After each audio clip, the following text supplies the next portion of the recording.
Ndugu zangu, tumsifu Yesu Kristo. Karibuni tutafakari masomo ya Jumapili ya Pasaka mwaka C. Somo la kwanza ni kutoka kitabu cha Matendo ya Mitume sura ya 10 aya ya 34 na aya 37 hadi 43. Na somo la pili ni kutoka waraka wa Mtume Paulo kwa Wakolosai sura ya 3 aya ya 1 hadi 4. Injili ni kutoka Yohane sura ya 20 aya ya 1 hadi 9. Ndugu zangu, kuna mambo mazuri tuliyoyapata katika kipindi cha Kwaresma, inabidi tusiaache. La kwanza ni kwamba tulikuwa tunajitahidi kusali na kufunga ili kupambana na ibilisi shetani, kupambana na dhambi, kupambana na tabia zetu mbaya na vilema vyetu. Kwa hiyo kusali na kufunga kunasaidia, kuendelee kutusaidia hata baadaye.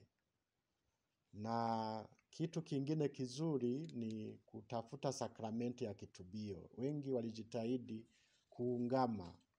Sakramenti ya kitubio tuendelee kuitafuta. Tusiwe tunasubiri vipindi maalum kama maajilio na Kwaresma. Ukiona kwamba umeanguka dhambini, unajua kwamba shetani yeye anaendelea na kazi yake mbaya ya kuwashawishi wanadamu na kuwaangusha. Kwa hiyo ukiona kwamba umeanguka katika mtego wake, umeanguka dhambini, usisubiri hiyo mida maalum, hivyo vipindi maalum. Uwahi kumtafuta padri aweze kukuhudumia. Yeye ni mwakilishi wa Mungu katika sakramenti hiyo na sakramenti zingine. Kwa hiyo kwa niaba ya Mungu atakuondolea dhambi zako. Mtafute. Sio kusubiri kukaa katika dhambi yako muda mrefu. Roho inazidi kuharibika na shetani anazidi kukuongoza kiona kwamba hutaki kutoka katika mazingira ya dhambi uliojiingiza wewe mwenyewe kwa kishawishi cha shetani. Ndugu zangu, kuna mambo mengine mazuri ya kipindi cha Kwaresma, ukarimu tuliofanya. Tusiache ukarimu hata baadaye. Ukarimu hasa kwa watu ambao wana shida mbalimbali.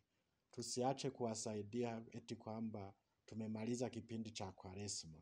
Tuendelee na hayo mazoea mazuri tuliyofanya, tuliyokumbushwa na kipindi cha Kwaresma. Lakini pia sherehe ya Pasaka yenyewe inatufundisha mambo makubwa. Kwamba tuendelee kufufuka kutoka kifo cha kiroho. Ya hiyo ndio kifo kilicho hatari zaidi.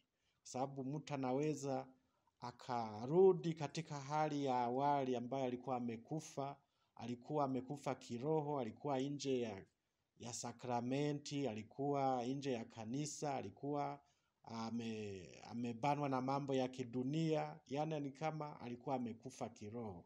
Sasa hivi hicho kifo tusikiruhusu. Tuwe hai ndani ya Kristo, tuwe hai ndani ya kanisa, tuwe mawe yaliyo hai na kulijenga kanisa lake, tumtumikie Mungu kwa hali na mali. Kwa hiyo tusikubali kifo cha kiroho. Kifo cha kimwili chenyewe ni lazima. Tutakufa, lakini tufe pamoja na Kristo.